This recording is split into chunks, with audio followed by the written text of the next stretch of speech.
আযাব তারা সইতে যখন অক্ষম হয়ে যাবে, তখন আল্লাহর কাছে বারবার মরণ চাইবে।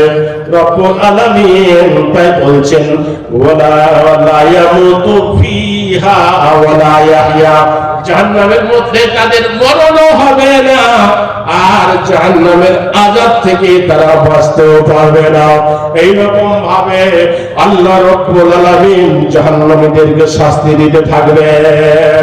আমার বন্ধু, আল্লাহ রব্বুল আলামিন বলছেন, ইন্নাল্লাযীনা কাফারু লাউ আন্না লাহুম মা ফিল আরজি জামিআ মিসলাহু মা'হু লিয়াফতাদু বিহি মিন আযাবি ইয়াউমিল কিয়ামাতি মা তুকবিলা মিনহুম ওয়া লাহুম আযাবুন আলীম ইউরিদুনা আন ইয়াখরুজু মিনান নার ওয়া মা হুম বিখারিজিন মিনহা ওয়া লাহুম আযাবুন মুকীম।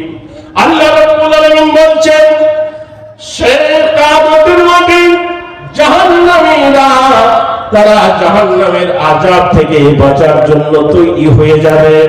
আল্লাহ রাব্বুল আলামিন বলছেন, দুনিয়াকে বেঈমানদেরকে, গুনাহগারদেরকে, কৃপণদেরকে বলা হচ্ছে, ভাই আজকে মসজিদের জন্য এত টাকা লাগবে, দরকার দাও। মাদ্রাসা চালাতে গিয়ে এত টাকা লাগবে, দাও। কিন্তু তারা দেয় না, কৃপণতা করে। আজ গোরস্থান কেনার জন্য ভাই মরতে দেখে হবে, কমপক্ষে তোমার জায়গাটা তুমি কিনে দাও। কখনো হাত বাহির হয় না পকেট থেকে, মানিটাকে হাতটা তখন যায় না। কিন্তু কিয়ামতের সেই কঠিন দৃশ্য, জাহান্নামের সেই কঠিন দৃশ্য কেমন হবে? আল্লাহ তাবারক ওয়া তাআলা বলছেন, ইন্নাল্লাযীনা কাফারু লাউ আন্না লাহুম জাহান্নাম, আল্লাহ তাআলা বলছেন, ইন্নাল্লাযীনা কাফারু লাউ আন্না লাহুম জাহান্নাম। আল্লাহ তাবারক ওয়া তাআলা বলছেন এই আয়াতের মধ্যে যে কাফিরদেরকে যদি কাল কিয়ামতের মাঠে এই দুনিয়া যতটা দেখছেন, এই দুনিয়া সমপরিমাণ যদি মান ধন যদি এরকম দিয়ে দেওয়া হয়, এবং এই দুনিয়ার মতো আর দুনিয়া যদি দিয়ে দেওয়া হয় মাল ধন ভরপুর করে, আর সেই দিন তাদেরকে যদি বলা হয় যে তোমরা বেঁচে যাবে এই জাহান্নাম থেকে, এই মালগুলো দিতে পারবে? আল্লাহ তাবারক ওয়া তাআলা বলছেন, সেই দিন তারা এত মাল সমস্ত কিছু দেওয়ার জন্য রাজি হয়ে যাবে। তারা সেই দিন আল্লাহর কাছে বলবে, আল্লাহ তুমি এই সমস্ত কিছু নাও, নিয়ে দাও, দিয়ে আমাদেরকে জাহান্নাম থেকে বাঁচাও। আল্লাহ তাআলা বলছেন, মা তুকবিলা মিনহুম, সেই দিন আল্লাহ তাআলা কারো কাছ থেকে কোনো রকম কোনো মাল গ্রহণ করবে না। আল্লাহ তাবারক ওয়া তাআলা আপনাকে আমাকে দুনিয়ার বুকে বাঁচিয়ে রেখেছেন, মাল দিয়েছেন, এটা আপনার আমার জন্য পরীক্ষা।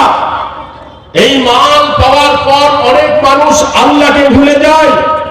সেজন্য আল্লাহ তাআলা তিনি তিনার প্রিয় বান্দা ঈমানদারদেরকে সাবধান করেছেন, ইয়া আইয়ুহাল্লাযীনা আমানু, ইয়া আইয়ুহাল্লাযীনা আমানু লা তুলহিকুম আমওয়ালুকুম ওয়ালা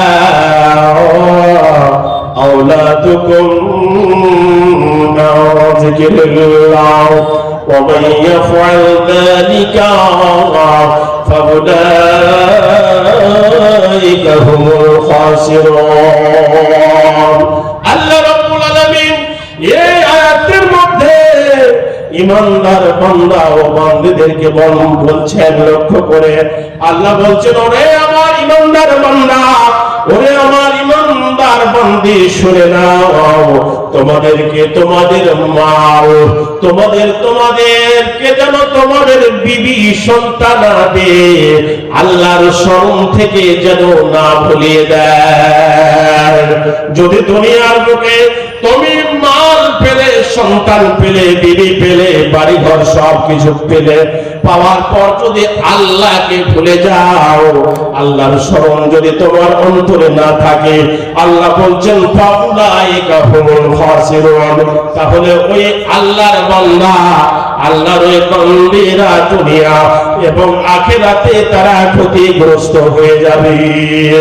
আল্লাহ রাব্বুল আলামিন বলছেন ক্ষতিগ্রস্ত তোমরা হবে না যদি এই ব্যবসা করতে পারো, ওয়ানফিকু তোমরা যদি খরচ করতে পারো মিম্মা রাযাকনাকুম যা আমি তোমাদেরকে দুনিয়ার বুকে রিজিক স্বরূপ দিয়েছি। আল্লাহ বলছেন মাল খরচ করতে হবে, কখন খরচ করতে হবে? আল্লাহ রাব্বুল আলামিন বলছেন ক্বাবলি আইয়াতিয়া আহাদাকুমুল মাউত মরণ আসার আগে আগে তোমাকে তোমার মাল খরচ করতে হবে। কেননা মরণ আসলে আপনার মাল দুনিয়ার বুকে পড়ে থাকবে, খরচ করার কোনো আর সুযোগ আপনার থাকবে না, খরচ করার কোনো সুযোগ থাকবে না। আল্লাহ তাআলা তাই বলছেন মরণ আসার পূর্বে তোমরা কি করো? তোমাদের মালটা আল্লাহ রাস্তায় খরচ করো, সুস্থ থাকতে খরচ করো। আল্লাহ রাসূল বলছেন যে সাহাবাদেরকে বলছেন আইয়ুস সাদকাতি আফজালু, হে আমার সাহাবারা তোমরা বলো সবচেয়ে প্রিয় মাল কোনটা তোমরা কি জানো? আল্লাহ রাসূল সাহাবাদেরকে যখন এই কথা বললেন সাহাবারা বলছেন প্রিয় মাল আমার নিজের মাল, যে ওইগুলো যেগুলো আমরা দুনিয়ার বুকে আমরা জমা করে রাখি সেইগুলো। আল্লাহ তাবারক ওয়া তাআলা নবী বলছেন ওয়া আনতা সাহিহুল হাদিসুন ওয়া আনতা সাহিহুল হাদিসুন তা'মালুল কিনা ওয়া তাকশাল ফাকরা। তোমার আসল মাল, তোমার আসল মাল, তোমার অরিজিনাল মাল হলো এটা। যখন তুমি সুস্থ থাকো, সুস্থ থাকতে থাকতে আল্লাহ রাস্তায় যে মালটা তুমি খরচ করো ওই মালটা তোমার আসল মাল। আল্লাহ রাব্বুল আলামিন তাই বলছেন ওয়াল্লাযীনা ইযা আনফাকু লাম ইউসরিফু ওয়া লাম ইয়াকতুরু ওয়া কানা বাইনা যালিকা কাওয়ামা। আল্লাহ রাব্বুল আলামিন বলছেন আমার প্রিয় বান্দা তারাই হবে যারা খরচের ব্যাপারে মধ্যপন্থা অবলম্বন করবে। আল্লাহ বলছেন তারাই আমার ইবাদুর রহমান বান্দাদের মধ্যে শামিল হয়ে যাবে। আল্লাহর প্রকৃত বান্দা তারা হবে দুনিয়ার বুকে যারা নিজের মাল সমস্ত আল্লাহ রাস্তায় সাদকা করে দিয়ে, দান করে দিয়ে ফকির হয়ে যাবে, এমনটা তারা করবে না।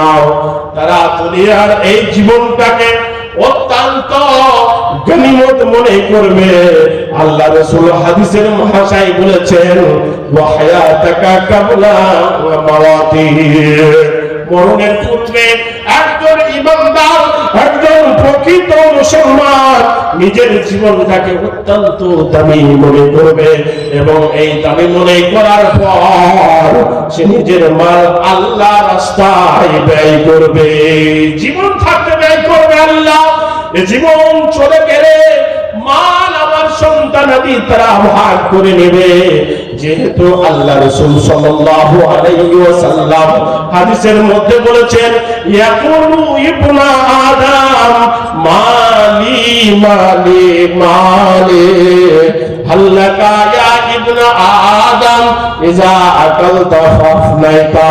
আল্লাহ রাসূল সাল্লাল্লাহু আলাইহি ওয়াসাল্লাম বলেন আদম সন্তান দুনিয়ার বুকে যখন বেঁচে থাকে তখন তারা বলে এটা আমার মাল, ওটা আমার মাল, এ বাড়িটা আমার, এ গাড়িটা আমার, আমার আমার দুনিয়ার বুকে মানুষ বেঁচে থাকতে পারে।